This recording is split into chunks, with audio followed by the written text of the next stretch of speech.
Assalamualaikum teman-teman semuanya, para peserta Train of Trainer Stars Team. Kita lihat sejauh ini sudah ada 9 orang peserta yang sudah masuk ke dalam kelas. Ya, sudah tampak hadir. Juga selamat datang Ibu Rosi Setiawan. Oke. Halo, selamat malam. Selamat datang Ibu. Baik, selamat datang para peserta di Training of Trainer Read Aloud bersama Brave Stars Team. Selamat datang Ibu Rosi. Kali ini saya Indri Komaria akan menemani teman-teman semua selama 2 jam ke depan di sesi yang pertama ini. Sebelumnya, saya akan sedikit menjelaskan seputar TOT ini, yakni akan diadakan selama 3 sesi yang akan dimulai pada hari ini, Rabu 24 Januari, sampai dengan hari Jumat 26 Januari bersama Ibu Rosi Setiawan selaku pegiat literasi. Sebelumnya saya izin menyampaikan profil beliau. Ibu Rosi merupakan founder dari Reading Bugs, penulis buku membacakan nyaring, juga sebagai inisiator penerjemah buku The Read Aloud Handbook karya Jim Trelease. Saat ini, Ibu Rosi juga sedang aktif sebagai Satgas Literasi Nasional di Kemendikbudristek. Dan yang terbaru, beberapa waktu yang lalu, Ibu Rosi ini baru saja mendapatkan penghargaan dari IKAPI pada saat International Book Fair sebagai promotor literasi, yang telah menggagas Read Aloud Community di seluruh Indonesia, serta telah mencetak kurang lebih 1.000 orang yang telah melaksanakan TOT. Ya, oke. Dan TOT ini merupakan salah satu jalan untuk kita dapat mengikuti jejak beliau. Nah, teman-teman, pada sesi 1 kali ini akan ada pemaparan materi dari Ibu Rosi, serta sesi tanya-jawab, jadi disiapkan catatannya. Serta apabila ada yang ingin ditanyakan, boleh disiapkan pertanyaannya. Serta nanti teman-teman juga akan diberikan tugas agar pemahaman kita semakin bermakna. Sejalan dengan pepatah, yakni mendengar aku lupa, melihat aku ingat, dan melakukan aku bisa. Jadi diharapkan ilmu yang kita dapatkan pada malam hari ini tidak hanya kita ingat, namun bisa kita implementasikan di dalam kehidupan kita sehari-hari. Baik, kita lihat peserta sudah 21 orang yang masuk. Ya. Tanpa banyak kata-kata lagi, selamat datang Ibu Rosi. Apa kabar Ibu? Baik, Iya, Alhamdulillah Ibu. terima Ibu kasih sudah ada sudah hadir semua. 21 orang Bu dari 25 peserta yang Iya, mendaftar. nggak apa-apa kita mulai Iya, dulu. Nanti sebagai kan komitmen kita bahwa akan dimulai kelas akan pada pukul 19. Jadi silakan Ibu, saya ya, persilakan untuk jam memulai 19. kelasnya. Ya, terima kasih Kak Indri. Selamat malam teman-teman. Selamat datang di TOT Read Aloud kali ini. Dan saya langsung akan share screen. Tadi mungkin sudah diperkenalkan profil saya. Hari ini saya mungkin akan memperkenalkan siapa sih Reading Bugs ya. Kenapa sih ada Reading Bugs sebelum kita bahas materi sesi 1 ini. Jadi Reading Bugs adalah, kalau dilihat di sini mungkin teman-teman bisa melihat bahwa ini adalah komunitas Read Aloud Indonesia. Ya. Dan tadi 3 kali pertemuan kita, hari ini kita akan mengaktifkan pengetahuan teman-teman mengenai Read Aloud melalui buku The Read Aloud Handbook dan buku membacakan nyaring. Kemudian di sesi kedua besok kita akan membahas mengapa Indonesia membutuhkan membacakan nyaring dan apa itu membacakan nyaring dan tahapan membacakan nyaring. Ya. Kemudian di sesi ketiga teman-teman dipersilakan untuk mempresentasikan tugasnya Jadi tugasnya tadi saya setuju sekali bahwa kalau kita melakukan kita akan lebih apa namanya memahami dan mendapat dan memaknai gitu ya, dan rencana tindak lanjut teman-teman. Reading Box adalah sebuah komunitas Read Aloud Indonesia yang berdiri tanggal 22 Desember 2008. Jadi bulan lalu kami memperingati 15 tahun berdirinya Reading Box. Dan komunitas ini, ya, komunitas Reading Box ini adalah komunitas yang dibangun atau dibentuk karena membaca buku The Read Aloud Handbook. Jadi ketika awal April 2008 saya membaca buku ini, saya merasa bahwa buku ini harus dibaca oleh semua orang tua yang ada di Indonesia. Karena ketika kita melakukan read aloud, maka orang tua akan terbantu.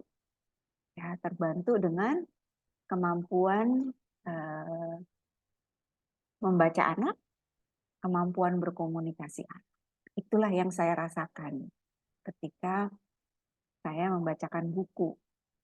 Dan saya baru tahu ya bahwa dampak saya membacakan buku ya salah satunya adalah nggak ngajarin anak saya belajar membaca ya.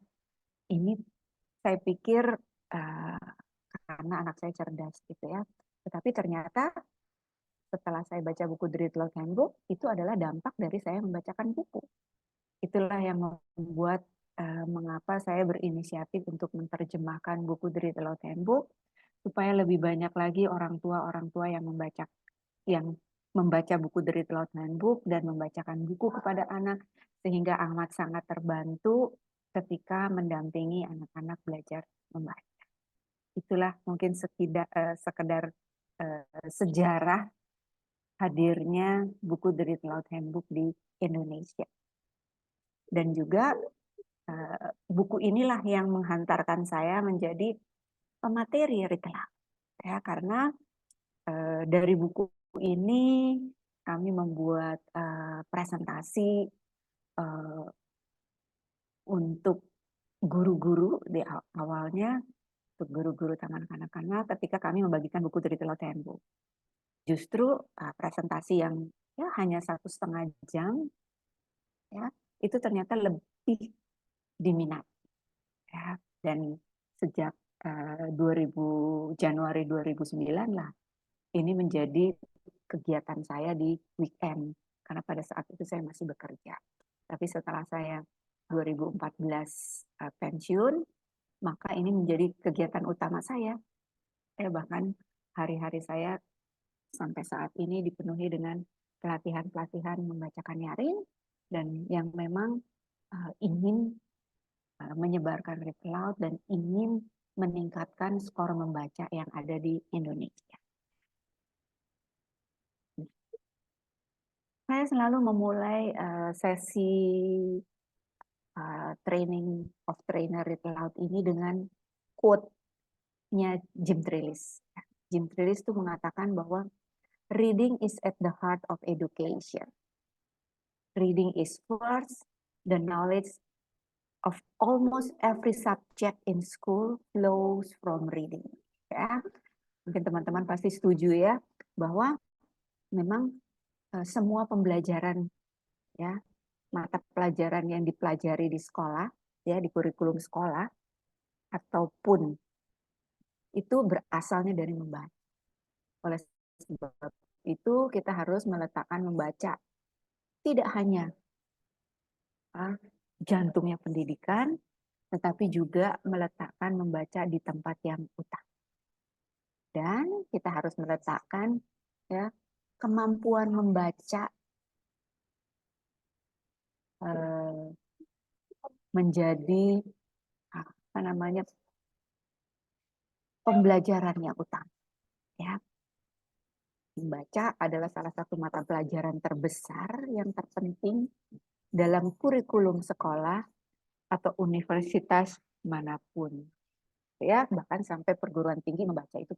Bahkan untuk apa namanya, kita-kita yang sudah tidak bersekolah, membaca itu juga masih penting.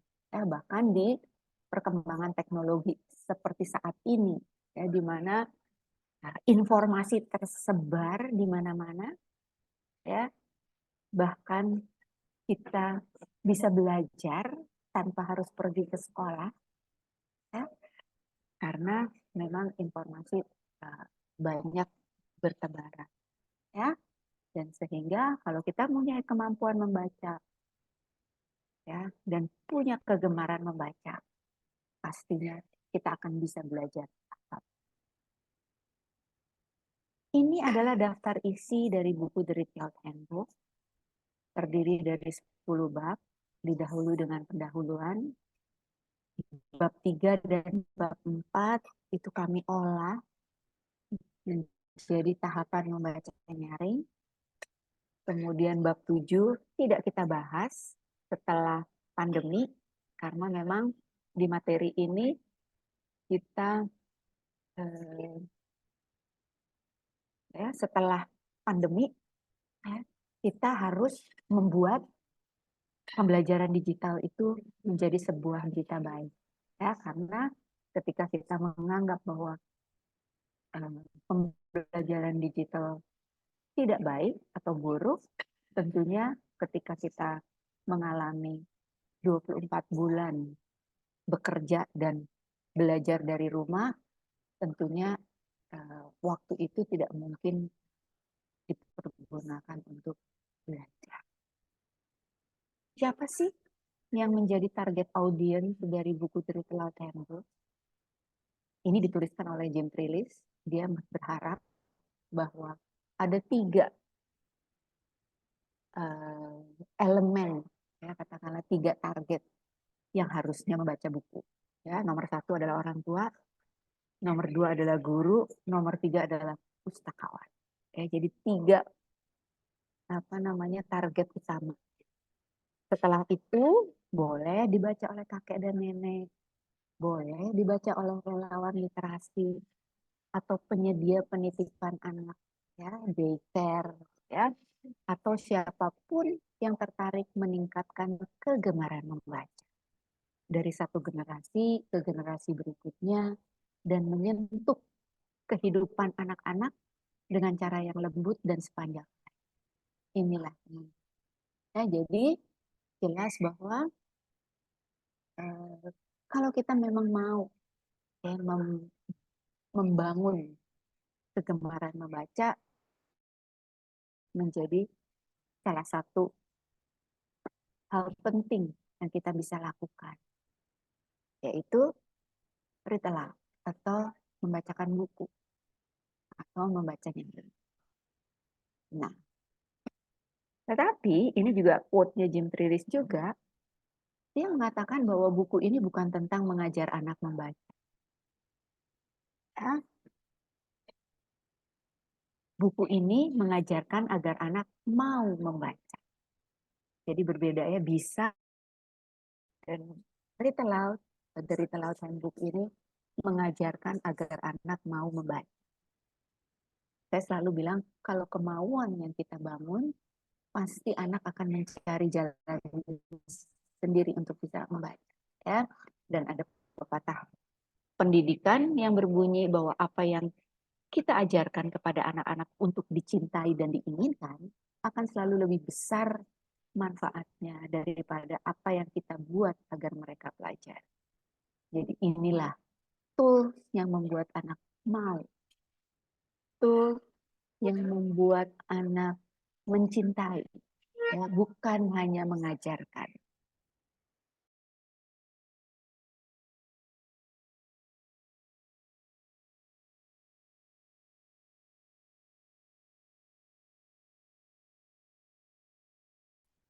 Buku ini dengan sebuah chart yang menunjukkan peningkatan skor membaca sejak tahun 1972 sampai 2008 ternyata hanya meningkat 1 poin. Ya. Padahal membaca adalah senjata pamungkas untuk menghancurkan kebodohan, kemiskinan, dan keputusasaan. Bahkan Jean Terris mengatakan bahwa bangsa yang tidak banyak membaca tidak tahu banyak. Dan bangsa yang tidak tahu banyak kemungkinan besar akan membuat pilihan yang buruk. Baik di rumah, ya, ketika membersamai anak, ya, mungkin ketika berkomunikasi dengan pasangan, ya, atau di pasar, baik pasar tradisional atau pasar modern, bagaimana kita memilih produk, atau di pasar uang ketika kita berinvestasi, atau di kotak juri ketika harus menemukan pemenang, dan di bilik suara ketika kita harus memilih pemimpin, ya. Dan keputusan-keputusan ini pada akhirnya mempengaruhi seluruh bangsa, ya, baik yang melek huruf maupun yang buta huruf akan terpengaruh. Masih di bab pendahuluan, ya, ada pengalaman sukses keluarga di Amerika, yaitu pasangan Susan dan Ted Williams. Ya, jadi ada 3 rahasia suksesnya: membesarkan putranya Christopher dan David. Dan 3 rahasia itu adalah: pertama, membacakan buku kepada kedua anaknya 30 menit setiap malam sepanjang tahun, bahkan setelah mereka bisa membaca sendiri. Ya. Kemudian rahasia keduanya adalah rumah mereka dipenuhi buku, tetapi tidak ada meja, tidak ada televisi ataupun permainan elektronik, dan tidak mengajarkan membaca di rumah sampai anak-anaknya memasuki usia sekolah. Kemudian rahasia yang kedua adalah yang dituliskan oleh di bukunya Jim Trelease, yaitu oleh tulisannya Ted Parker, ya, yang menuliskan bahwa kursus persiapan terbaik SAT, SAT adalah tes masuk perguruan tinggi yang ada di Amerika, adalah membacakan buku kepada anak di tempat tidur ketika mereka masih kecil. Ya, akhirnya jika itu menjadi pengalaman yang luar biasa bagi seorang anak, maka anak tersebut mulai membaca sendiri atau otodidak. Ya, kemudian Jim Trelease juga membahas mengenai urusan membaca. Siapa sih yang bertugas? Apakah itu tugas guru atau tugas orang tua? Jim Trelease menganalogikan begini, ya, bahwa siapa yang bertanggung jawab terhadap pendidikan, ya, kalau kita melihat bahwa waktu yang diterima anak, ya, ketika dia bersekolah selama 1 tahun ternyata hanya 900 jam. Sedangkan anak-anak lebih banyak di luar sekolah, yaitu 7.800 jam. Jadi kalau ada pertanyaan, urusan membaca ini urusan orang tua atau guru atau sekolah, tentunya kita bisa menjawab. Ya, karena apa? Karena anak-anak ini pada dasarnya adalah seperti spons yang untuk cuci piring gitu ya. Spons itu akan menyerap air yang ada di sekitar. Sedangkan anak-anak kecil itu akan menyerap perilaku orang di sekitar mereka. Oleh sebab itu tidak berlebihan kalau kita mengatakan, ya, kalau Jim mengatakan bahwa orang tua lah yang harusnya bertanggung jawab. ya, karena orang tua membersamai anak sebanyak 7.800 jam dalam setahun. Ya. Dan juga diingatkan bahwa ketika kita membacakan nyaring pada anak kita sedang melengkapi agar anak-anak siap menghadapi masa depan. Kemudian di halaman 13 ada sebuah riset yang menunjukkan bahwa benih membaca dan sukses di sekolah ditanamkan di rumah jauh sebelum anak-anak tiba di sekolah. Ya, di sini dituliskan hasil riset bahwa aktivitas luang ibu sangat berpengaruh terhadap minat anak terhadap buku. Ya, kalau ibunya nonton TV, maka minat tinggi anak terhadap buku 39%. Tapi kalau ibunya membaca, maka minat tinggi anak terhadap buku 78,6%.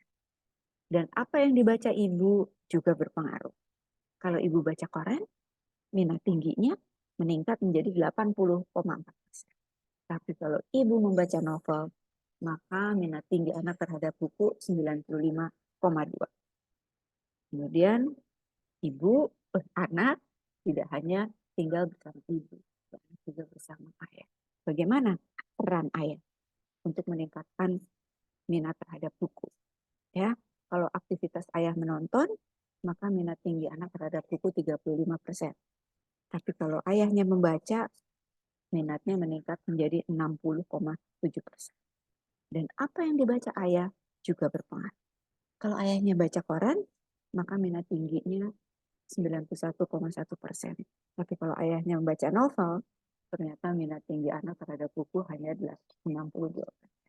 Jadi pastikan orang tua kerjasama ya, agar terlihat membaca oleh anak sehingga bisa meningkatkan minat terhadap buku. Nah, bab 1 membahas mengenai mengapa membacakan. Jadi di bab 1 ini dibahas alasan emosional, sosial, dan akademik dari membacakan nyaring, ya, dan juga menuliskan bagaimana strata sosial mencerminkan nilai membaca. Ingat, kalau ada pertanyaan, apa itu read aloud, selalu gunakan tanda ini, ya, segitiga. Ya, segitiga ini menunjukkan bahwa ketika read aloud, harus ada orang dewasa yang membacakan buku, ada anak yang dibacakan buku, dan ada bukunya. Nah, jadi kalau nggak pakai buku, bukan read aloud. Kemudian kok bisa hal-hal sederhana? Jadi dituliskan oleh Gentrylis bahwa membacakan nyaring segitiga tadi adalah hal-hal yang sederhana. Ya, tetapi mengapa kesederhana ini ya menjadi sesuatu yang efektif? Ya, karena didasari oleh dua fakta. Ya, kalau yang punya buku ada dua fakta bahwa manusia itu adalah makhluk yang menyenangi hal-hal yang menyenangkan. Ya, sehingga ketika itu menyenangkan, maka anak akan melakukannya sendiri. Itulah yang terjadi ketika read aloud. Ya, ketika read aloud, anak-anak itu senang. Bahkan meminta dibacakan ulang. Jadi dibacakan ulang karena memang anak itu senang. Sehingga perlu cara menyenangkan agar membuat anak bisa membaca atau belajar mengajari anak membaca dengan cara yang benar. Yang fakta kedua, reading is an acute learning. Jadi membaca itu sebuah pembelajaran yang harus dilakukan seperti naik sepeda. Ya, ketika kita naik sepeda, ya mungkin diawali dengan hanya beberapa kayuhan, tetapi karena berlatih akhirnya bisa membaca, bisa bersepeda dengan jarak yang cukup panjang. Kemudian masih di bab 1 menunjukkan negara mana yang punya pembaca terbaik. Ya. Untuk anak-anak usia 9 tahun, ada sebuah riset, sebuah penelitian, sebuah survei ya, yang dilakukan oleh OECD menunjukkan bahwa anak-anak kelas 4 ya berarti usia 9 tahun ya, ada negara teratas yaitu Finlandia, USA, Amerika, Swedia, dan Polandia. Tetapi kedudukan Amerika, USA, merosot ketika survei itu dilakukan kepada anak-anak kelas 9 ya. Dan faktor penentunya adalah anak-anak tidak terus membaca, sedangkan membaca adalah keahlian yang harus terus diasah. Anak-anak juga tidak banyak bicara, jarang membaca, tidak punya media cetak di rumah atau di sekolah. Ya. Dan oleh sebab itu mereka yang paling berjuang dengan pelajaran membaca, bahkan mata pelajaran lain di sekolah.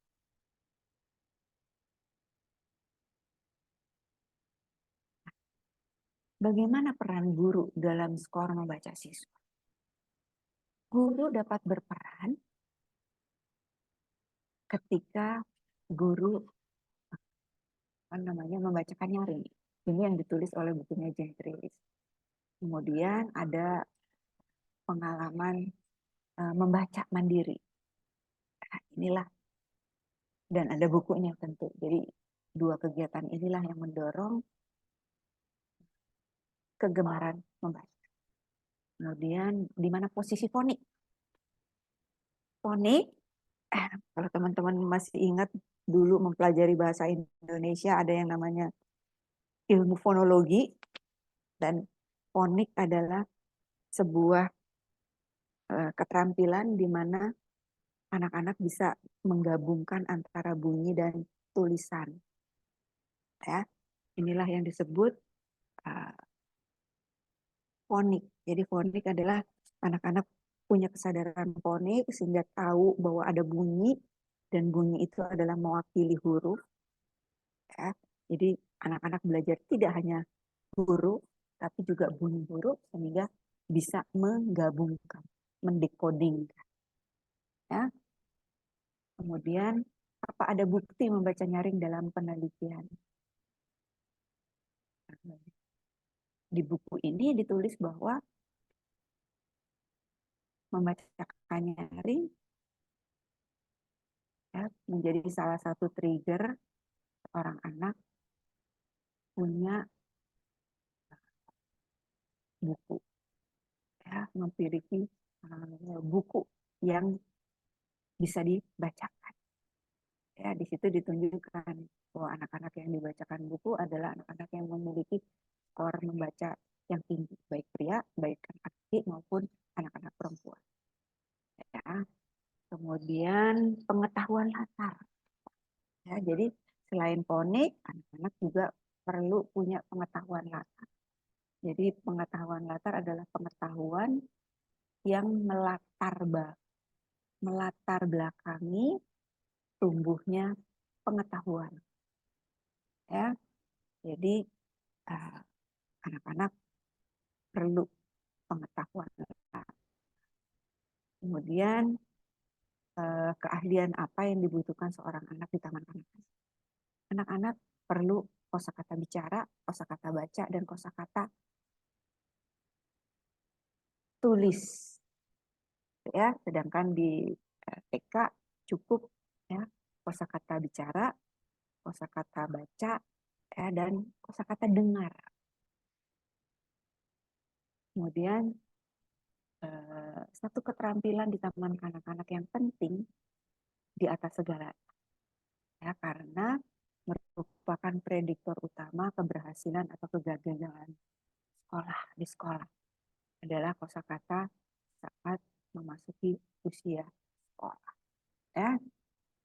Dan juga anak pergi ke sekolah untuk mempelajari hal baru. Tetapi kata-kata yang sudah dia ketahui menentukan seberapa banyak yang akan dipahami oleh guru. Kan? Jadi bagaimana dia berkomunikasi. Dan juga kosakata dan kalimat yang koheren tidak dapat diunduh ke atas kertas kecuali dia sudah diunggah terlebih dahulu ke kepala dengan membaca. Masih di bab 1, Why Read Aloud, halaman 54 sampai 57.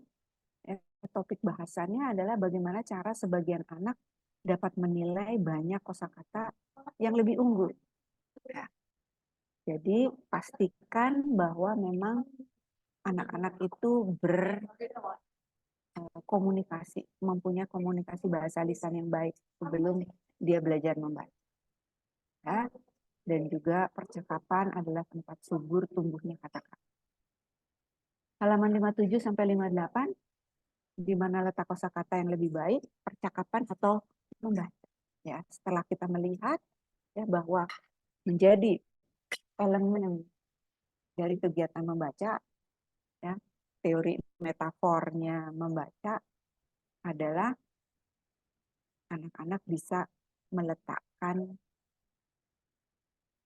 huruf ya, dalam sebuah, bagaimana huruf dan bunyi itu bisa berkoneksi sehingga membuat makna. Ya. Kosakata yang lebih baik, percakapan atau membaca. Ya, kalau kita melihat di sini harusnya kita tahu membaca jauh lebih mendengarkan itu jauh lebih penting sebelum nanti anaknya bisa berbicara. Ya, jadi nalar verbalnya terbang. Bab 2, kapan mulai membacakan nyaring? Jadi mulailah sedini mungkin, bahkan di trimester terakhir kehamilan, di mana fungsi pendengaran sudah terbentuk secara sendiri. Ya, dan membaca kepada bayi, mulailah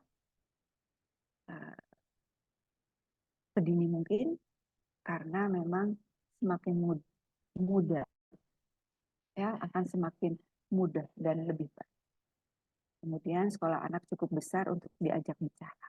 Ya, semoga seorang anak itu pada dasarnya sudah bisa diajak bicara. Ya, sudah cukup besar untuk membaca. Kebanyakan orang mulai berbicara kepada anak-anak mereka segera setelah mereka lahir, tetapi yang tidak dapat membayang, banyak yang tidak dapat membayangkan membaca untuk anak segera setelah mereka lahir. Di halaman 70 sampai 77 ya dituliskan bagaimana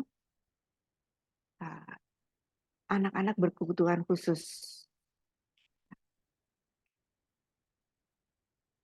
Yang pertama adalah Kusla and Her Book. Dalam buku Kusla and Her Book, penulisnya Dorothy Butler menggambarkan bagaimana orang tua Kusla Yemen mulai membacakan buku cerita ketika ia berusia. Pada usia 9 bulan, si anak mampu menganggap diri itu. Ya. Dan terlihat ya bahwa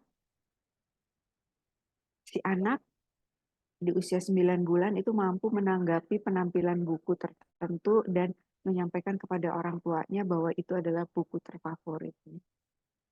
Ya, pada usia 5 tahun, dia sudah bisa membaca. Nah, cerita Kusla menjadi kian dramatis karena Kusla dilahirkan dengan Down syndrome. Ya.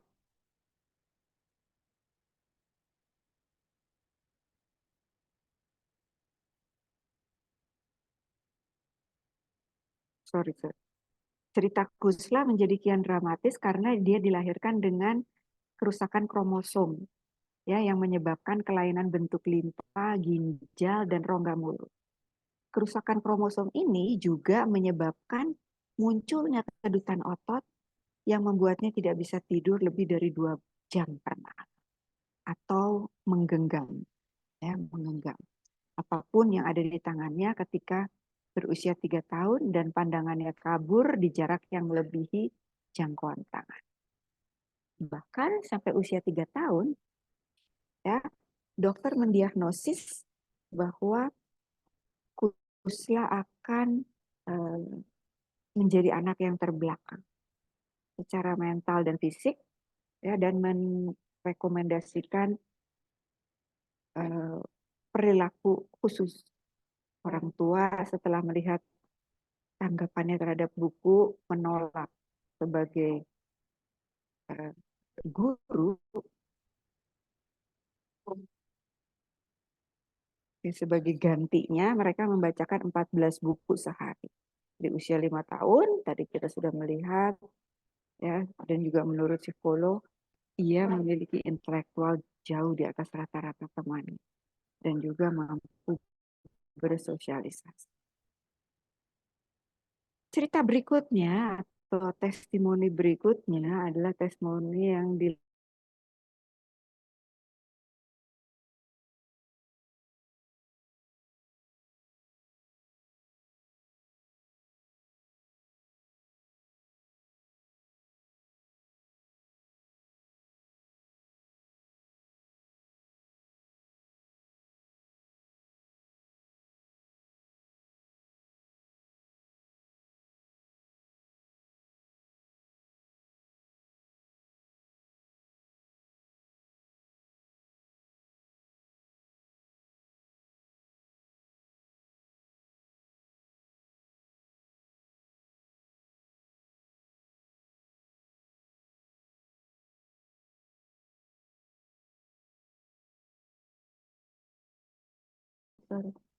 Oke, sudah unmute. Tadi terdengar nggak suara saya ya, Mbak Indri? Tadi sempat ada hilang Bu Oh sedikit. iya, soal tiba-tiba kok unmute. Ya, saya coba cerita ulang. Cerita yang kedua, ya, pengalaman dari seorang ibu yang bernama Marcia Thomas yang mempunyai anak Jennifer Thomas. Jadi Jennifer Thomas itu, ya, ketika ibunya mendapat buku dari Laut Rembu, ya, dia baca bab tadi yang saya bacakan, pengalaman dari Kusla, ya, akhirnya dia mengikuti jejak dan dia mulai membacakan buku ketika Jennifer anaknya berada di rumah sakit. Ya. Bu Rosi, maaf, mungkin bisa di-share screen lagi, Bu. Sepertinya tadi terputus, jadi share screen-nya hilang Nge-lag dari ya host. tadi. Ya, makasih. Oh, sebentar. Oke. Oh, tadi tuh mungkin agak ini. Ya, tadi sampai sini ya. Jadi ini adalah ceritanya Jennifer Thomas. Jadi Jennifer Thomas, ibunya Marcia Thomas mendapatkan buku dari Tempo, membaca, kemudian terinspirasi dengan pengalamannya Kusla. Ya, Kusla yang mulai dibacakan usia 5 bulan, gitu ya. Dan dia juga membacakan Jennifer buku ketika Jennifer masih berada di rumah sakit selama 7 minggu untuk perbaikan jantungnya. Bahkan ketika Jennifer sempat di ICU, apa namanya, Marcia Thomas merekam suaranya, ya, suaranya membacakan buku dan meminta perawat untuk memutar pita suara. Kalau zaman dulu pita suara, gitu ya, kaset, gitu ya. Kemudian bahkan selama 7 tahun terakhir, ya, kami, jadi Marcia Thomas dengan suaminya tetap membacakan cerita setiap kali ada kesempatan. Sekarang dia sudah kelas 5 dan salah satu pembaca terbaik di kelas. Dia terus mendapat nilai penuh dalam tes membaca dan kosakatanya luar biasa. Ya, bahkan eh, ketika di sekolah dan ada waktu istirahat, dia pasti pergi ke ruang baca, ya. Dan di rumah dia masih juga suka duduk dengan ayahnya dan ibunya sambil membaca buku. Yang membuat kisah Jennifer luar biasa karena Jennifer ini dilahirkan Down syndrome. Bahkan di usia 2 tahun divonis, ya, didiagnosis bahwa dia akan menjadi buta, tuli, dan sangat terbelakang. Tapi ternyata setelah dites IQ-nya pada usia 4 tahun, 111. Ya. Kemudian bisakah Anda merekomendasikan, ya, masih di halaman 79, merekomendasikan sesuatu yang akan mengajari anak saya bisa membaca sebelum tamat. Ya, dikatakan oleh Jim Trelease, dituliskan bahwa ada 4 faktor di dalam lingkungan rumah yang harus dibangun ketika kita mau anak kita menjadi pembaca dini, yaitu membaca secara teratur, berbagi materi cetak, berbagi buku, kemudian ada kertas dan pensil mudah didapat, bahkan ada orang di rumah yang menstimulasi minat si anak dalam membaca dan menulis. Jadi inilah salah satu trik kalau kita mau anak kita menjadi pembaca dini. Halaman 82 sampai 84, bagaimana kemampuan anak saya meningkat jika saya yang membacakan buku. Jadi kemampuan mendengar itu merupakan makanan kemampuan membaca. Jadi mendengar, berbicara, membaca, dan menulis. Dan ada 3 cara untuk mendengar, yaitu berulang-ulang kali, ya, diulangi lagi dan lagi. Kemudian dari superhero, ya, dari para superhero anak adalah orang ibu dan ayahnya, orang tuanya, atau saudara yang lebih tua. Ya. Kemudian dalam konteks yang memiliki arti kontekstual. Kalau itu dilakukan, maka kegiatan membacakan bukunya menjadi sangat bermanfaat. Bab 3 ini yang diolah menjadi tahapan membacakan nyaring nanti besok di sesi kedua. Tapi diingatkan dia di bab 3 ini harus menjadikan membaca itu sebagai pengalaman aktif anak. Jadi anak perlu berinteraksi dengan yang membacakan dan dengan bukunya, dan harus ada tanya jawab, ya. Dan juga perlu kita membaca gambar bersama sejak dini, ya. Jadi bukan hanya teks tetapi gambar, ya. Bahkan di usia dini gambarlah yang berfungsi sebagai pembuat makna, ya.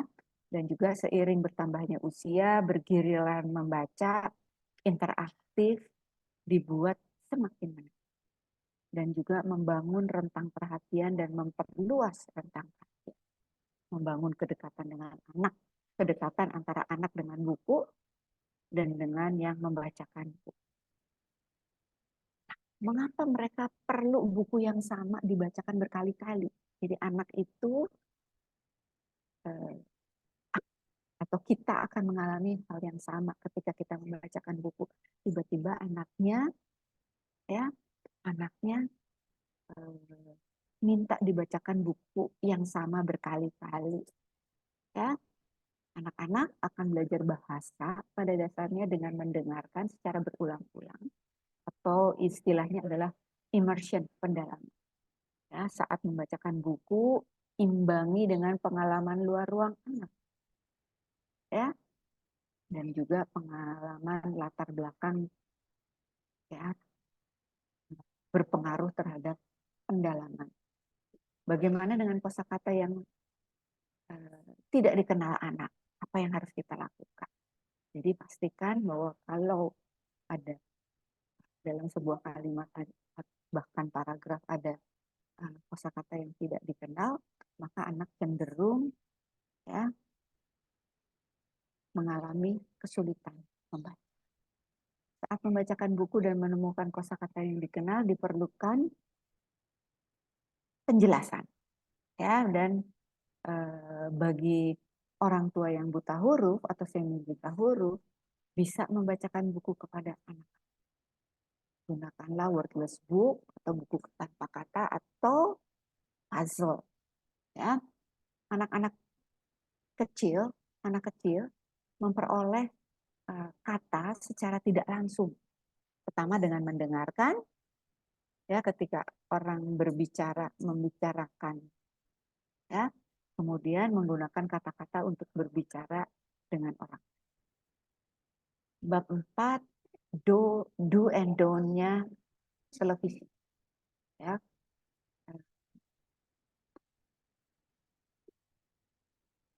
Apa yang akan kita lakukan, jadi bab ini membahas mengenai apa yang akan kita lakukan yang ingin Anda hindari dalam membaca buku anak. Jadi apa yang dilakukan, apa yang tidak dilakukan. Yang dilakukan adalah mulai sedini mungkin, konsisten, fun, lakukanlah persiapan, beri teladan yang baik. Dan juga membaca versus TV. Kita akan.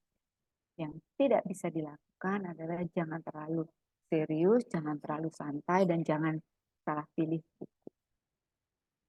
Nah, bab 5 membahas mengenai membacakan nyaring, ya, merupakan mitra alami dari membaca mandiri. Ya. Nah, apa yang disebut dengan SSR? SSR adalah seperti gambar. Jadi dalam lingkungan sekolah, dipersilahkan semua anak membaca dan guru mendampingi. Ya, ini juga yang ada untuk lain. Halaman 157 sampai 158 membahas mengenai membacakan nyaring. Tujuan membacakan nyaring memotivasi anak untuk membaca karena memang dia senang membaca dan membacakan buku kepada orang lain. Jadi membaca dalam hati ya, membacakan buku kepada diri sendiri. Jadi ambil buku, tapi membacakan nyaring adalah membaca untuk orang lain. Ya, jadi ini cenderung memotivasi anak untuk membaca karena memang senang membaca. SSR, Sustained Silent Reading, atau membaca mandiri. Ya, sifatnya informal, tanpa penilaian, membaca sebagai suatu bentuk rekreasi. Apakah yang menyebabkan gagalnya SSR? SSR akan gagal kalau guru tidak membaca, hanya mengawasi. Ruang kelas tidak punya cukup buku untuk dibacakan. Ya, jadi pastikan bahwa guru juga menjadi teladan baik melalui SSR, Sustained Silent Reading, atau membaca dalam hati atau membaca mandiri. Halaman 157 sampai 158. Membacakan nyaring atau read aloud adalah berfungsi atau dapat berfungsi untuk memotivasi anak agar menjadi pembaca mandiri. Ya, tapi senang. Dan juga membacakan pada orang lain. Sedangkan membaca dalam hati, membacakan untuk diri sendiri. Ambil buku, majalah, atau koran, nikmati tanpa interupsi untuk pertanyaan, kajian, atau laporan, hanya membaca karena memang senang membaca. 165 sampai 168, kapan SSR akan efektif? Sustained Silent Reading atau membaca mandiri akan efektif kalau bersifat informal tanpa penilaian. Ya, membaca sebagai sebuah bentuk rekreasi. Halaman 168, apakah yang menyebabkan gagalnya SSR? Guru atau orang yang membantu tidak membaca, hanya mengawasi. Ruang kelas tidak punya cukup buku. Sorry, ini udah berulang. Ya. Kemudian bab 6, bagaimana pengaruh di rumah, sekolah, dan perpustakaan. Nah, tadi kita membahas 3 target yang harus membaca buku ini adalah orang tua, guru, dan perpustakaan. Ini kita lihat apa sih dampaknya perpustakaan. Ya, perpustakaan tentunya tempatnya buku. Ya. Di sini dibahas ya bagaimana adanya persamaan antara nilai membaca dengan skor rodeo. Nilai rodeo. Ya. Di sini membuktikan bahwa terbukti bahwa akses awal ke kuda menghasilkan skor rodeo yang lebih baik. Begitu juga dengan buku bacaan. Ya, jadi pastikan di bab ini kita tahu bagaimana peran orang tua, peran guru, utamanya ketika mendampingi cucu. Apakah raibnya koran memiliki dampak? Amat sangat. Ya, karena koran dan majalah adalah perpustakaan lunak. Ya, merupakan dorongan anak untuk masuk ke materi cetak. Orang tua yang mempunyai kebiasaan membaca koran dan majalah itu adalah teladan membaca. Nah, kemudian perpustakaan di masa depan akan menyusut ukurannya dilihat dari kebutuhan dan perilaku saat ini akan tetap ada kebutuhan kritis untuk pustakawan yang terampil. Sebaliknya, ya, upaya di sini adalah untuk menyoroti serangkaian praktik, menunjukkan kegunaan perpustakaan dan meningkatkan motivasi anak untuk belajar membaca. Ya, kemahiran dalam membaca dan kemungkinan mereka untuk menjadi membaca seumur hidup. Ini bab 8, TV, audio, dan teknologi merugikan atau membantu kemampuan kita. Ya. Jadi halaman 251 sampai 253 dibahas mengenai positif negatifnya tentang televisi.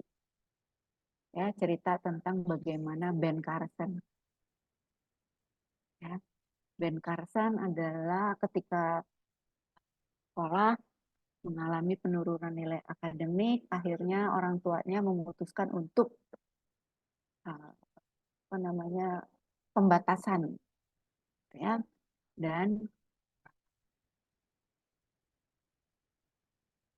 tepatnya ibunya mulai menerapkan bahwa hanya boleh 3 televisi program dalam seminggu, dan ternyata ini berhasil, ya, bahkan mengantarkan Ben Carson sebagai dosen, ya, di UNER, ya. Kemudian 256 sampai 261, apa sih yang sebenarnya yang salah dengan TV? Televisi di kamar anak, kalau kita meletakkan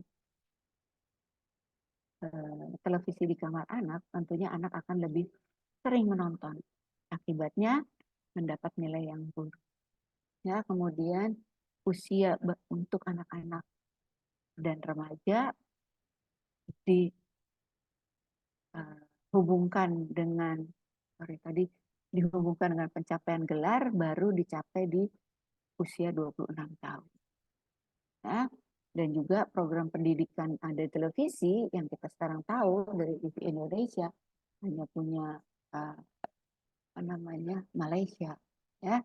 Jadi program pendidikan televisi itu ternyata hanya membantu kosakata pada usia 3 tahun pertama kehidupan manusia. Apakah audio bisa dianggap sebagai membaca? Cerita yang direka, ya, dapat digunakan sebagai pengganti orang tua, tapi tidak dapat dipakai untuk menambah cerita yang dibacakan atau pengganti orang tua yang buta huruf. Gunakanlah wordless. Bab 9, ayah, berapa nilainya? Ya. Di sini dikemukakan bahwa di beberapa dekade terakhir di Amerika, ya, budaya pria Amerika itu amat sangat didominasi oleh politik, olahraga, dan televisi. Jadi, dan anak laki-laki menonton itu karena itu adalah panutannya. Sehingga penting dari sebelumnya bahwa ayah memberikan pengaruh panutan positif pada putra-putri. Ya. Dan terjadi beberapa perubahan dramatis. Ya, anak-anak laki perlu membangun, ayah perlu membangun dengan anaknya, ya, dan bisa menggunakan membacakan nyaring. Ya, hubungan antara ayah dan anak telah berubah selama-lama dan tidak terkecuali yang baik. Ya. Bab 10, bab terakhir, pelajaran untuk anak hiperaktif. Jadi perlu diingat, di halaman 287 dibahas mengenai menenangkan anak yang hiper dengan membaca nyaring. Ini pernah dilakukan juga di salah satu sekolah yang ada di Jakarta Selatan, ya, karena membacakan nyaring buku bergambar mungkin dipinjam dari perpustakaan, buku-buku yang disukai ayah, koran sore, membantu membuat membaca lebih tenang dan fokus.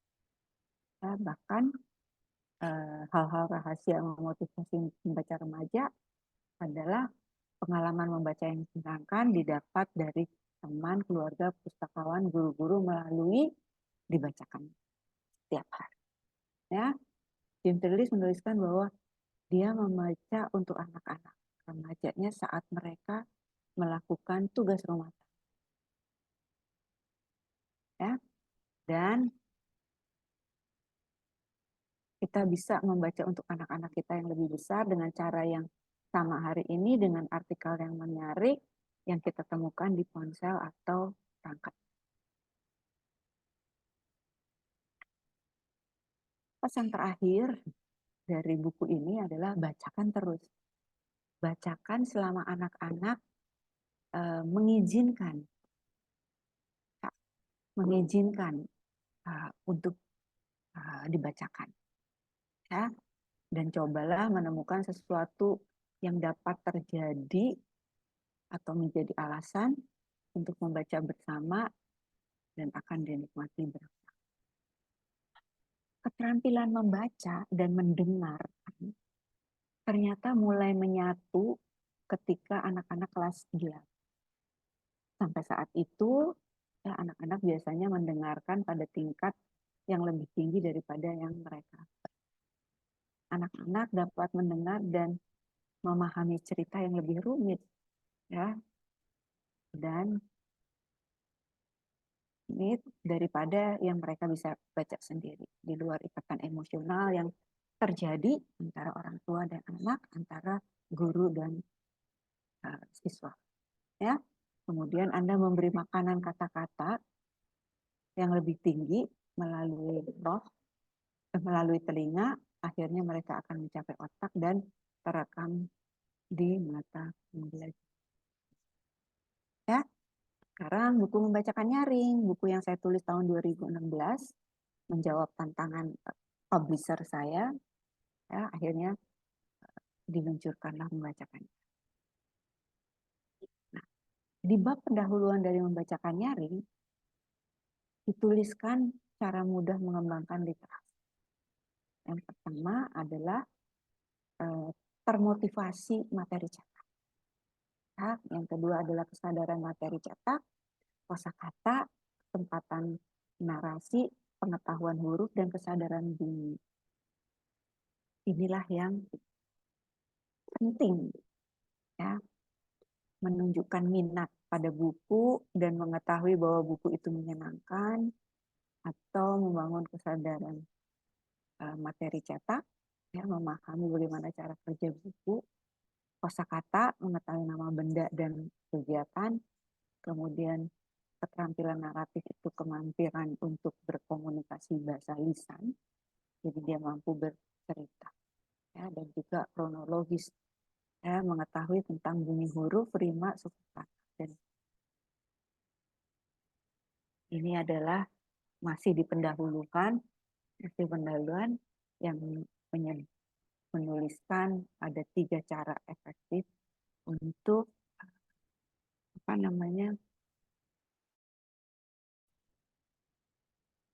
yaitu bercakap-cakap, bernyanyi, dan membaca.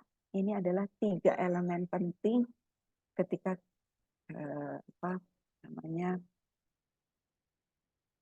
ada di anak-anak yang masih kecil ada di rumah. Dan bagi bayi, ya, apa yang dibacakan nggak penting, kontennya untuk bayi nggak penting. Bacakan nyaring untuk bayi yang baru lahir, memberi bayi waktu untuk mendengarkan suara favoritnya, yaitu suara orang tua. Dengan memeluk hangat dan nyaman di pangkuan, sementara berbagi buku, bayi mengasosiasikan perasaan bahagia dengan membaca selama sisa hidup. Ya. Jadi membacakan nyaring itu juga ya, membantu mengembangkan keterampilan mendengar dan berbicara.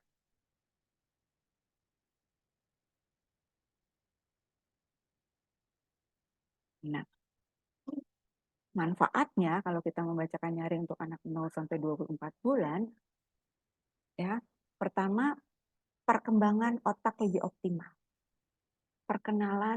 Memperkenalkan dan melatih kemampuan mendengar, menambah kosakata yang didengar, melatih rentang perhatian dan mengingat, memperkenalkan kata-kata yang jarang digunakan sehari-hari, biasanya bahasa lisan, dan juga mengajarkan arti kosakata.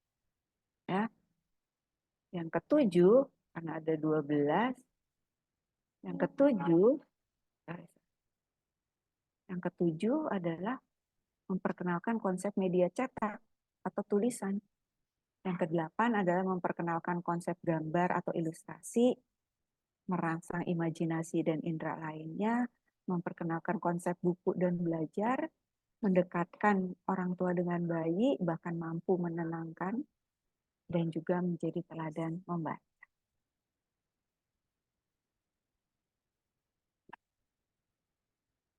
Nah, bagaimana langkah-langkah membacakannya?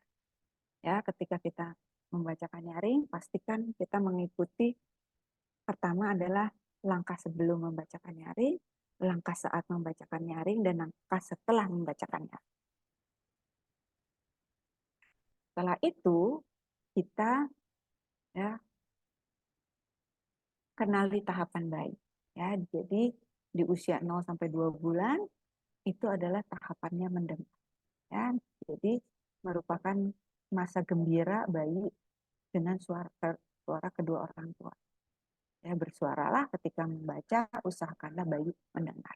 Jadi ini yang bisa kita lakukan ketika anak-anak usia 0 sampai 2 bulan. Kemudian masuk ke tahapan mengamati untuk anak-anak usia 2 sampai 4 bulan. Di sini mulai terbangun rentang fokus, mata sudah bisa mengikuti pergerakan benda, ya, tapi ilustrasi yang ada dalam buku lebih detail dan mengamati keadaan yang ada di sekitar. Bab 6, tahapan bayi bergumam. Bergumam adalah suara yang dikeluarkan, tetapi tidak ada kombinasi antara konsonan dan vokal. Ya, kemudian menengok dan ikuti arah suara. Bab 4, tahapan berceloteh. Ya. Suara kombinasi konsonan dan vokal, ya, kasih melalui menunjuk, ya, isyarat untuk berbicara. Dan penting, ya, kemampuan untuk menunjuk, karena ini menjadi salah satu alasan, ya, atau salah satu bentuk komunikasi. Nah, bab 5 adalah tahapan pembuat kosakata. Mampu melihat lebih detail gambar, paham beberapa kata yang didengar, menyebutkan beberapa kosakata walaupun belum sempurna pengungkapannya, bisa bagian belakang kata atau bagian depan. Tahapan 6 membuat kalimat. Ya, mulai suka berbicara yang bercampur dengan obrolan, intonasi, ya, tahu namanya dan menyebutkan. Intonasi berbicara mulai meniru suara orang dewasa. Tahu namanya dan dapat menyebutkan terkadang belum sempurna. Kemudian kenali buku membacakan nyaring. Ya, jadi bukunya harus ramah cerna. Kalau bukunya bisa dibaca dan bisa dilihat, ya, kenali suara, menyimak, memperkenalkan kegiatan membaca, perbendaharaan kata, dan merangsang menyebutkan kata atau lebih dari satu kata. Jadi inilah kurang lebih tujuan dari membacakan nyaring sampai usia 24 bulan. Ya, kemudian kenali posisi nyaman. Ya. Jadi kalau anaknya masih tidur, kita tidur, anaknya tengkurap, kita tengkurap, anaknya dipangku, kita juga dipangku, duduk atau bermain. Nah, berbicara mengenai tadi yang kita bahas, bukunya dengan ilustratornya Mbak Dewi, ada 6 cakapan literasi, ya, dan 3 kecepatan yang dibawa adalah untuk usia 0 sampai 24 bulan. Ya, jadi kesadaran materi cetak, kosakata, transpose terhadap bahasa. Ya. Nah, kenali buku untuk membacakan nyaring. Jadi buku untuk membacakan nyaring 0 sampai 24 bulan pastinya picture book, bahkan kadang-kadang wordless book. Dan konten dari buku harus diperhatikan sehingga kita tidak menemukan kosakata yang memang tidak bisa kita jawab. Dan libatkan anak. Gunakan suara, saya selama membacakan nyaring, gunakan suara yang jelas dan terdengar dengan kecepatan lambat. Gunakan intonasi suara yang lembut dan riang. Ya. Kemudian ekspresikan suara mengikuti jalannya cerita. Ya, yang kita bacakan membantu membangun imajinasi yang mendengar. Ya, ingat bahwa kunci dari membacakan untuk 0 sampai 24 bulan adalah menunjuk. Jadi setiap kali kita membacakan buku, kita tunjuk apa yang ada di dalam buku dan apa yang kita bacakan, dan lakukanlah pengulangan. Kalau di dalam buku itu tidak ada pengulangan.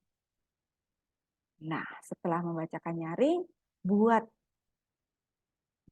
beberapa pertanyaan seputar perasaan atau pendapat bayi tentang buku yang dibaca. Karena bayinya belum bisa menjawab, maka kita yang menjawab.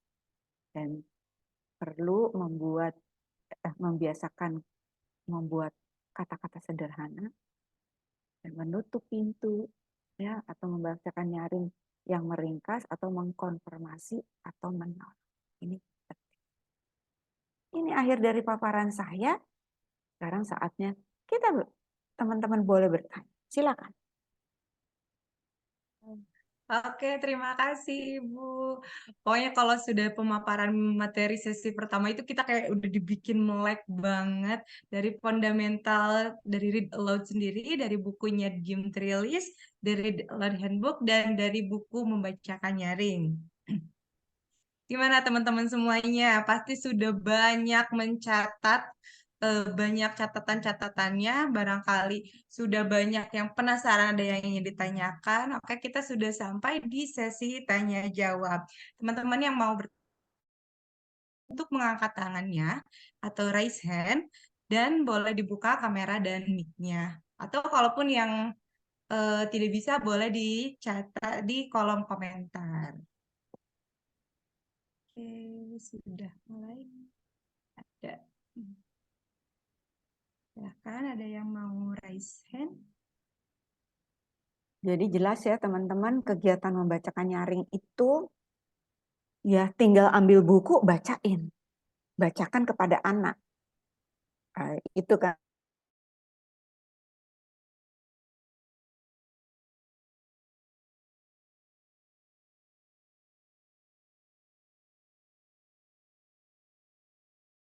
apa namanya kemampuan membaca, tetapi justru di luar itu ternyata banyak manfaat.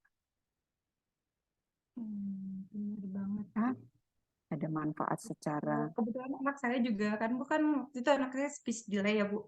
Terus kata dokternya sendiri, cuman kayak kata dokternya ya sebelum kita ada terapi lanjutan gitu kan untuk orang motornya, dokternya bilang aja Ibu bacakan aja buku setiap hari minimal 10 menit kan. Kayak aduh sama banget sama kayak materi yang dari Ibu. Ternyata emang ada aplikasi betul, aja.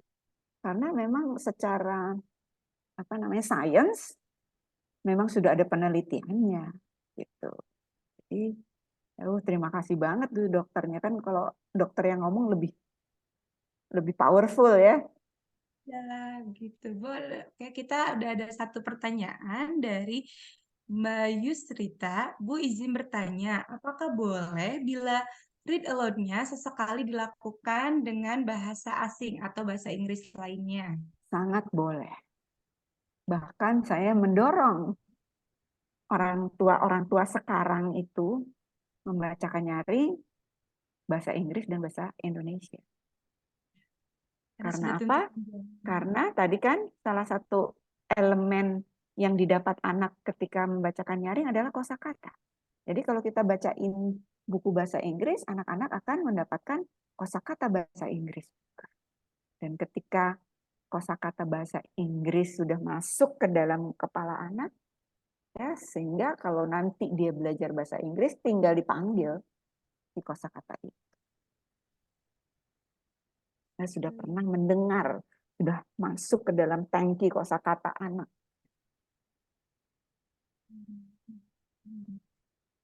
Jadi modelnya juga sama ya teman-teman, ketika bacain buku ya, kalau ada teksnya bahasa Inggris ya kita baca teksnya bahasa Inggris. Dengan Oke, pertanyaan selanjutnya dari Mbak Ayu Wandira.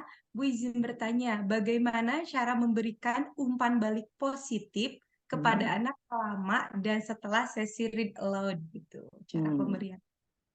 kita akan belajar ya, tetapi kita akan belajar apa namanya strategi membaca.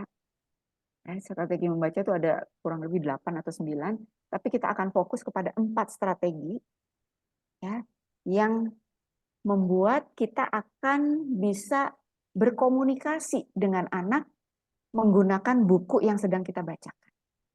Ya, jadi kalau komunikasi itu kan berarti dua arah. Inilah yang besok akan kita pelajari, ya, bagaimana strategi-strategi. Ya, anak-anak terlibat. Ya, akan dijawabnya. Selanjutnya, saya Vicky. Bagaimana bila ketika kita sedang membacakan buku ke anak belum selesai? Belum selesai satu buku, tetapi anak sudah minta ganti buku lain. Apakah itu karena konten buku yang tidak tertarik atau memang pengaruh dari rentan fokus anaknya? Kebetulan putri saya usianya 20 bulan katanya. Jadi, Rentang perhatian sudah terjawab. Rentang perhatian, karena rentang perhatian anak itu kan masih kecil, akan pendek. Mungkin 2-3 menit itu efektif untuk membacakan buku kepada anak 20 bulan. Ya, tapi yang penting kalau anaknya masih 20 bulan itu dia bisa berinteraksi dengan buku, bisa memegang, bisa membolak-balikan buku, tahu bahwa di dalam buku itu ada gambar, ya, karena anak mulai membaca itu bukan baca teksnya karena memang belum bisa baca, tetapi dia bisa membaca gambar. Jadi memaknai gambar. Jadi tidak apa-apa ya Bu, tidak harus Nggak perlu apa-apa. satu buku selesai karena Iya, tidak nggak ditunggu. perlu. Yang penting adalah kita bacain buku dan ada komunikasi, ada dialogic reading menggunakan buku yang tadi kita bacakan. Iya. Selanjutnya dari Mbak Alfadila, bagaimana saat saya membacakan buku sambil anaknya bermain? Karena katanya meskipun dia bermain, sebenarnya mereka juga menyimak dan Iya, mendengar. betul. Sangat betul. Ya, jadi kelihatannya nih dia katakanlah main apa origami gitu ya, kita kasih origami, dia lipat-lipat-lipat, kelihatannya dia nggak dengar, tetapi pada dasarnya dia mendengar. Dan anak itu amat sangat sensitif, kurang lebih sampai usia ya, kelas 2 lah, gitu ya. Dia cara belajarnya itu masih pakai telinga, belum pakai mata. Hmm. Nanti benar. Sudah terjawab. Selanjutnya, ada yang mau bertanya lagi? Hmm. Kalau kebetulan sih, kalau saya sendiri kan Bu sekarang berprofesi sebagai guru. Ya, Kebetulan kalau untuk sekarang kan ada gerakan literasi sekolah juga. Nah, iya kita juga betul. kalau itu Pakai sudah buku melakukan, kan. Kalau iya, jadi penting banget anak itu terpapar buku sedini mungkin. Makanya buku-buku itu banyak yang memang diperuntukkan anak usia dini tadi, yang bisanya adalah bermain. Ya, katakanlah saya pernah punya buku, cucu saya itu buku titer. Jadi kan anak itu suka memasukkan, jadi digigit itu ya, itu bisa digigit bener di apa namanya, di punggung bukunya itu bisa. jadi Karena memang anak harus terpapar dengan buku. Ketika anak terpapar dengan buku, dia punya konsep tentang buku. Ya, buku itu bisa diapain, buku itu nggak boleh nggak digigit-gigit ya, atau dirobek gitu ya. Itu adalah apa namanya, literasi usia dini yang memang harus dikembangkan sejak dini. Gimana? Kak Indri sudah membacakan buku di kelas? sudah, karena kan sebelum mulai pembelajaran, sebelum materi kita ada 10 menit untuk literasi. Apalagi kan kalau saya pribadi itu ngajarnya di kelas 5 ya Bu ya. Kelas Hmm, 5 sekarang ada program ANBK, Ujian Nasional ya, Berbasis Komputer itu basis yang dinilai komputer. adalah literasi dan numerasi Bu. Jadi kalau pas saya ngeliat tuh si soal tuh pembacaan teksnya Teks semua panjang, ya, teks teks semua. semua, betul betul Makanya betul. kasihan kalau anak-anak yang benar-benar yang untuk orang tuanya yang belum melek literasi itu kasihan sekali. Oke, selanjutnya ada pertanyaan dari Mbak Santi. Anak pertama saya sudah usia 9 tahun. Waktu kecil jarang dibacakan buku. Hasilnya sekarang baca buku tapi tidak memahami isi bacaan. Apalagi sudah terpapar dengan gadget. Bagaimana caranya supaya mengembalikan minat bacanya, Bu? Apakah masih bisa diperbaiki? Masih bisa ya. Yang pertama tentunya harus berimbang penggunaan gadget. Saya apa namanya, tetap menyarankan bahwa anak itu harus bisa menggunakan gadget. Bahkan anak itu harus bisa main game, tetapi harus berimbang ya, karena kalau sesuatu yang terlalu banyak ya, karena nggak seimbang antara apa namanya, penggunaan gadget dan kegiatan belajarnya yang lain, itu pasti bermasalah. Jadi pastikan itu berimbang ya. Kemudian mulai membacakan buku yang memang sesuai dengan jenjang membacanya anak. Ya, jadi kalau anaknya usia tadi usianya berapa? 9 Iya. tahun. 9 tahun kan harusnya kelas 3 ya. 9 tahun itu harusnya kelas 3, dan kita bisa memilihkan buku yang jenjang B2 atau B3 gitu ya. Nanti besok kita akan belajar. Jadi teksnya sudah mulai agak banyak ya. Kita bacakan, kemudian pastikan kita berinteraksi dengan anak ya. Melalui apa?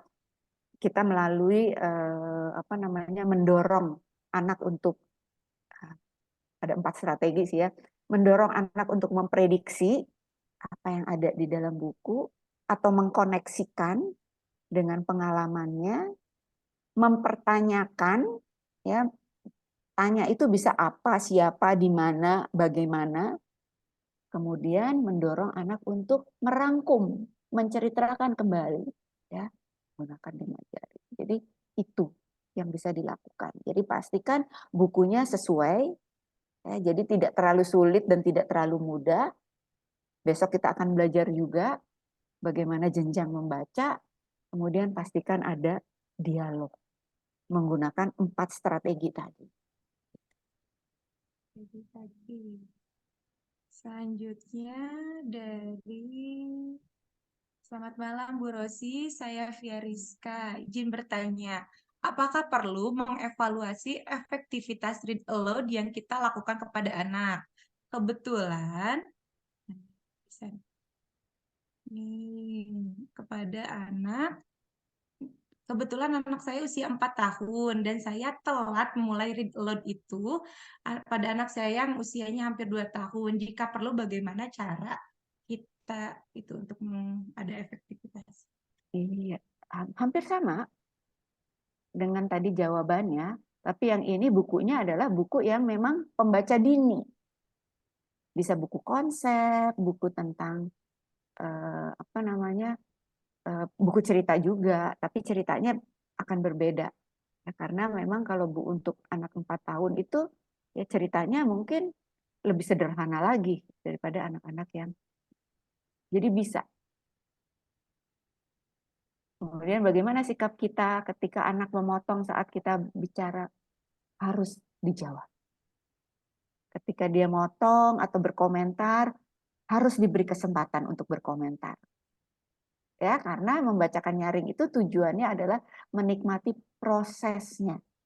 Di mana prosesnya termasuk di dalamnya adalah jeda, ya katakanlah berhenti, ajukan pertanyaan, kemudian mendorong anak untuk membayangkan apa yang didengar, jadi memvisualisasikan, karena ketika dia memvisualisasikan, ini dia sedang membangun makna. Nah, jadi di antara membacakan nyaring, membaca itu bukan hanya lurus aja, tetapi ada jedanya, ada berhentinya untuk berpikir, ya, atau untuk bertanya, atau untuk menjawab pertanyaan.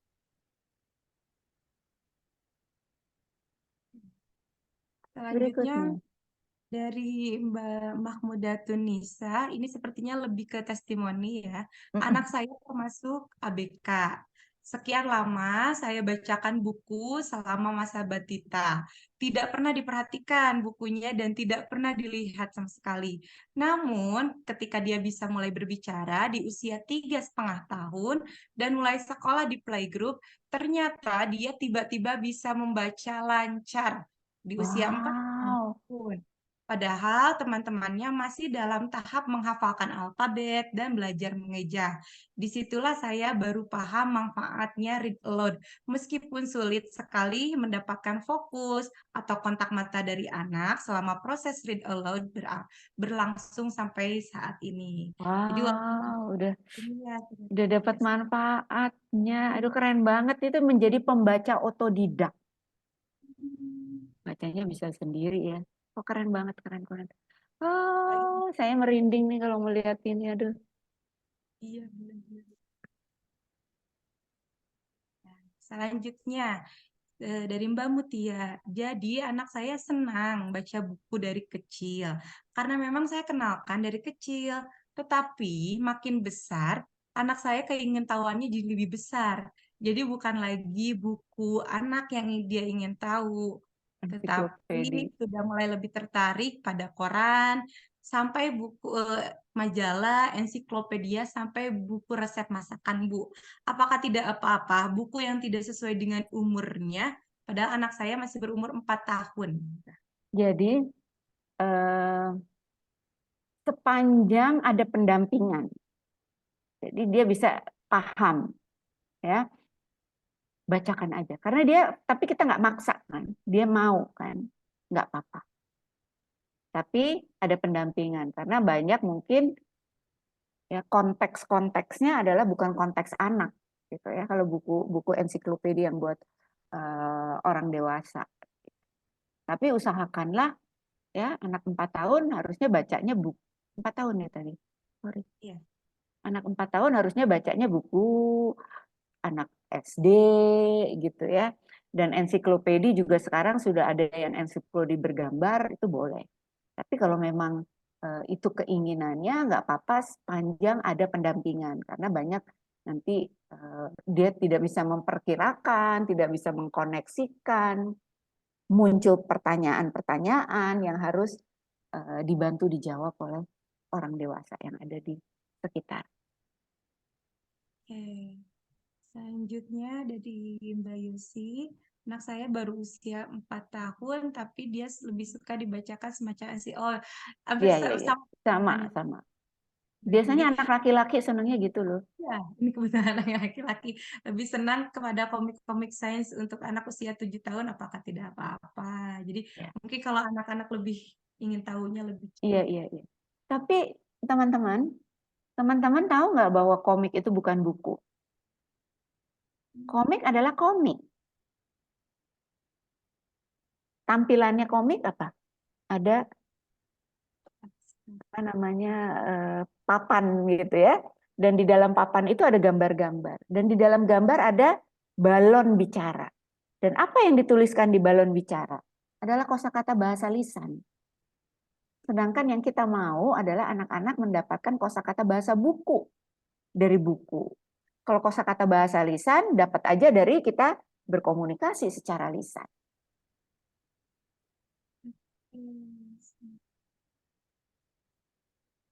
sudah tidak ada. Oh iya benar anaknya laki-laki Mbak Muti.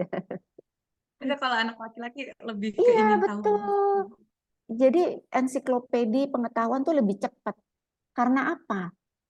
Ini juga salah satu alasan. Karena buku cerita anak-anak yang di Indonesia itu lebih banyak kecenderungannya lebih ke cerita anak perempuan. Karena penulisnya banyak perempuan. Itu Pindahan. salah satu juga.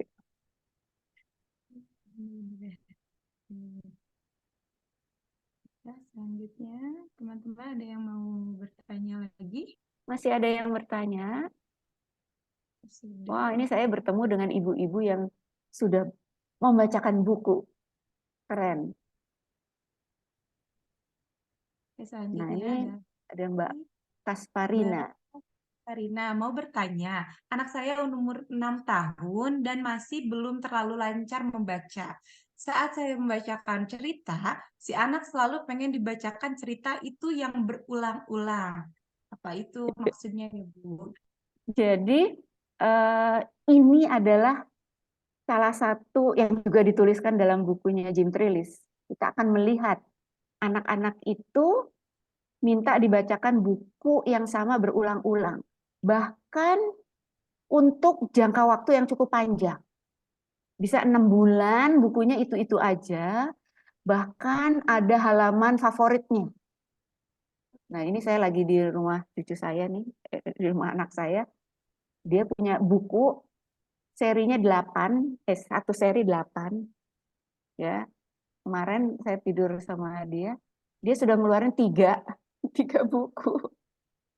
Minta dibacakan padahal itu udah buku.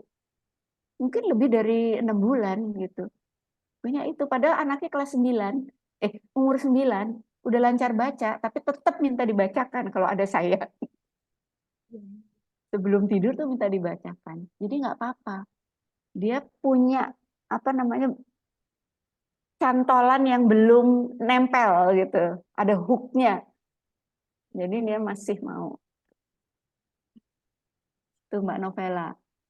Selanjutnya dari Mbak Novela, izin bertanya Ibu, anak saya laki-laki umur 3 tahun, yang kalau disuruh belajar duduk diam itu agak susah. Ketika sedang read aloud, tapi anaknya seperti tidak menyimak. Apakah tetap dilanjutkan saja atau diajak saat mau tidur saja? Jadi diteruskan aja. Kasih kegiatan supaya dia asik dengan kegiatannya. Tapi kita tetap bacain buku. Itu telinganya tetap dengar. Gitu. Jadi nggak usah takut. Dia seolah-olah nggak dengar, tapi dia dengar. Banyak anak laki yang begitu.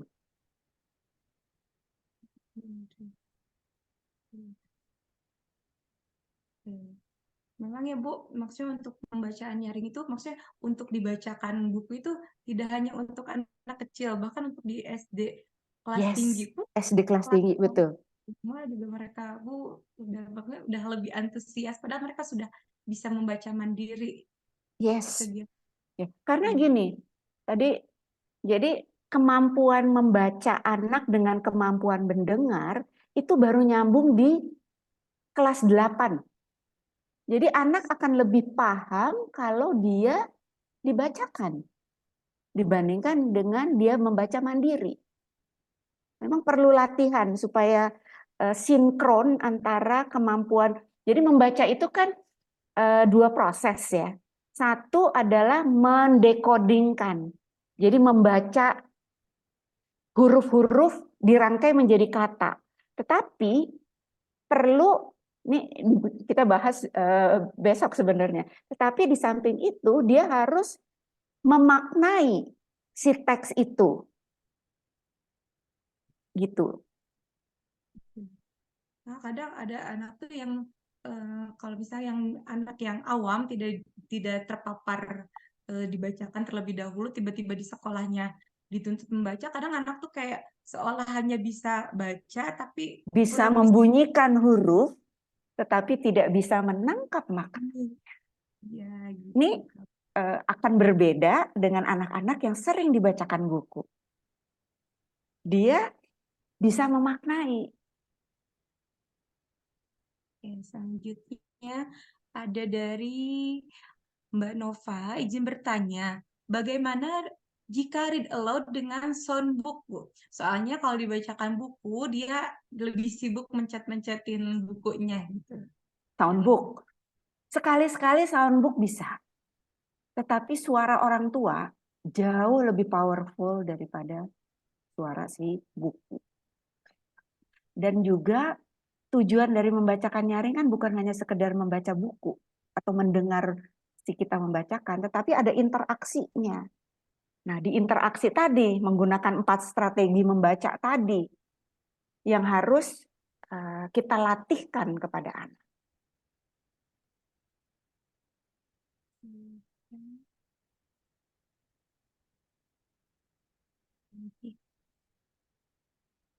Dari Mbak Ayu Andira, izin bertanya lagi, bagaimana cara memodifikasi teknik read aloud? Di sini anak saya usia 3 tahun dan tahap perkembangan anak. Oke, dan tahap perkembangan anak. Jadi anak usia 3 tahun, sebenarnya gini, anak 0 sampai 24 bulan, tujuan kita membacakan nyaring itu untuk apa? Mendengar. Kemudian kosakata. Supaya nanti dia di usia 2 tahun itu tidak terlambat bicara. Usia 3 tahun tujuannya untuk apa? Ini besok juga ada nih. Usia 3 tahun tujuannya untuk apa? Tujuannya untuk seolah-olah dia bicara, membaca. Gitu. Karena apa? Karena dia sudah hafal beberapa cerita. Jadi kemampuan verbalnya, narasi verbalnya itu terbangun. Gitu. Jadi nanti ada beberapa. Oh, ini panjang. Yuk kita Oke, jawab yuk. selanjutnya. Saya baca aja Mbak Indri. Oke, siap, Mbak. Kalian. Bu, di USA sendiri anak-anak di atas 14, usia 14, minat bacanya kan menurun. Yes. Sama seperti yang saya rasakan. Ketiga anak saya sudah mulai dibacakan sejak bayi. Alhamdulillah minat bacanya baik dan kemampuan akademiknya oke. Namun seiring dengan jalannya waktu, anaknya tumbuh besar dan remaja hingga kuliah, sepertinya minat anak terhadap bacaan buku yang bervariatif, saya amati cenderung menurun. Saya rasakan beda dengan saya yang suka macam-macam buku. Anak lebih fokus dari tadi. Jadi gini, ini memang PR gitu ya. Ketika kita udah bangun ya, kemudian kan banyak saingannya buku itu, ya kan? Banyak dengan teknologi-teknologi. Tapi pastikan bahwa kita memberikan pilihan. Jadi memang kita harus memperkenalkan, loh ada buku ini, loh ada buku ini. Terus kita ngobrolin di rumah tuh, ngobrolin mengenai apa yang buku-buku yang sedang tren gitu ya. Ini perlu gitu. Ibu, ini Apalagi kalau ibunya masih tetap suka baca ya. Jadi referensi bukunya ada, dan harusnya sih memang menjadi anggota perpustakaan.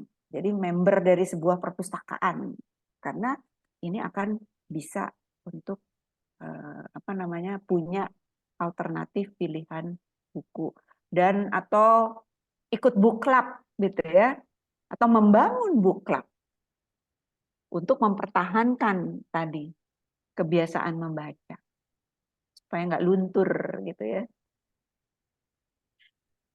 Nah, ini tadi ada yang terlewat, Bu. Ada testimoni dari Mbak Mutia. Bu Rosi, saya kalau membacakan buku ke anak, pasti saya tunjuk kata per kata. Dari bayi sampai sekarang 4 tahun. Dan surprise-nya, Bu, anak saya hafal alfabet sejak umur 2 tahun.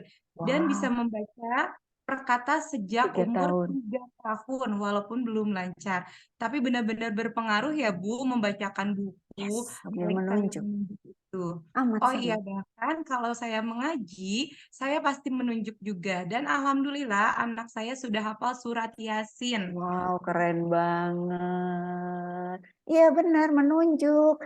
Kalau masih kecil nunjuknya gambar, nanti nunjuknya teks gitu. Aduh, keren banget Mbak Mutia. Selanjutnya ada dari Mbak Ayu. Alfadia dari Oh, Malang. Izin bertanya, mungkin sedikit melenceng dari topik.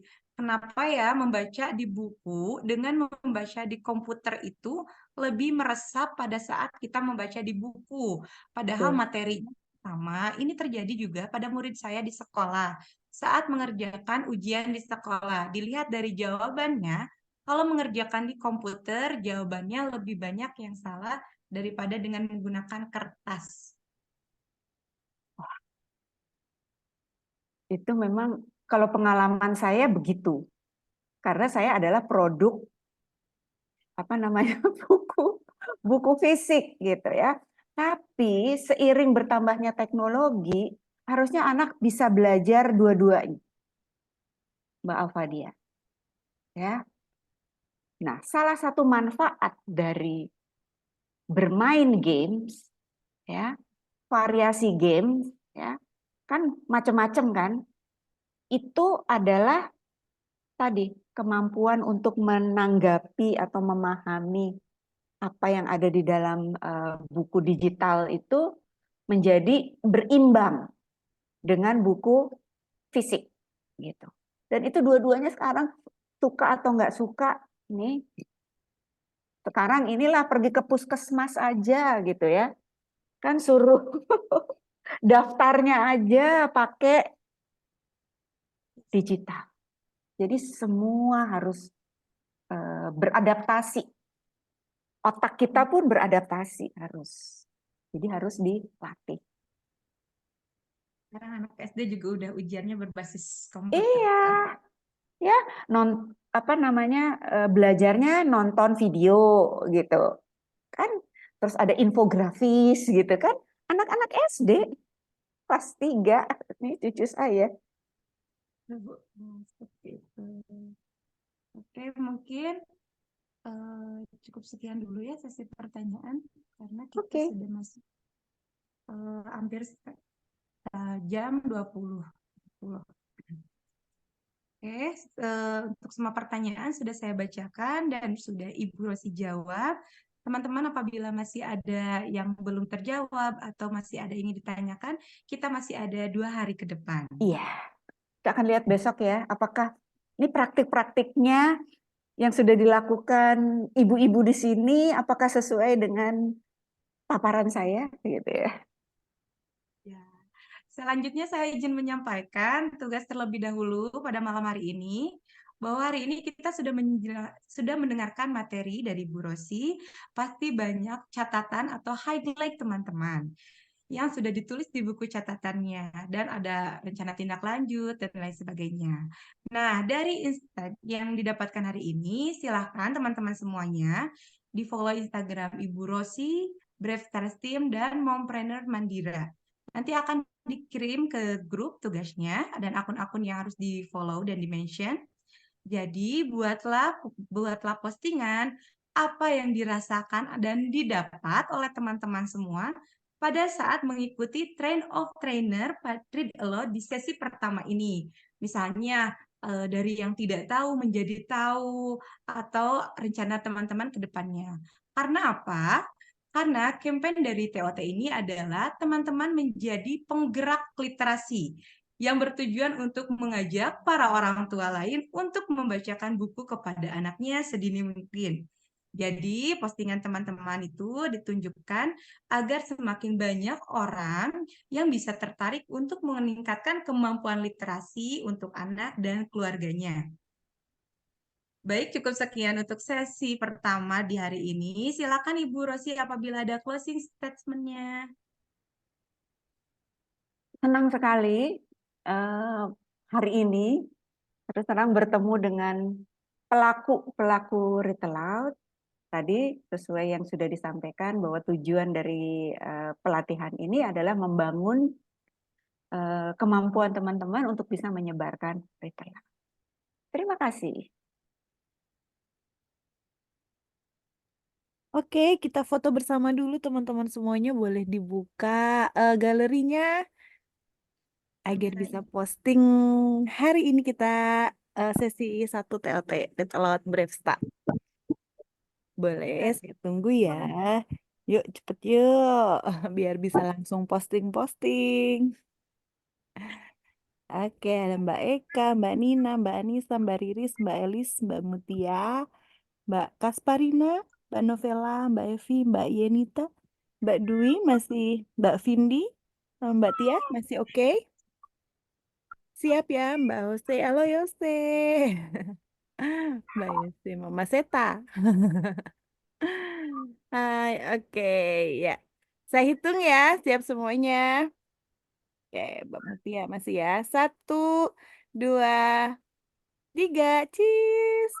Oke, aku capture dulu. Oke, oh nambah lagi yang ininya. Sebentar, saya hitung lagi ya. Siap-siap semuanya senyum manisnya. Semangat salam literasi, teman-teman tangannya salam literasi. Oke, 1, 2, 3. Ya, terima kasih. Silakan Mbak Indri untuk menutup sesinya. Terima kasih teman-teman semua. Semoga ilmu yang kita dapat pada malam hari ini dapat bermanfaat dan bisa kita aplikasikan di dalam kehidupan kita sehari-hari. Selamat malam semua, selamat beristirahat. Saya Indri Komaria dan Ibu Rosi Setiawan pamit undur diri. Assalamualaikum warahmatullahi wabarakatuh. Sampai Sampai ketemu. besok. Assalamualaikum.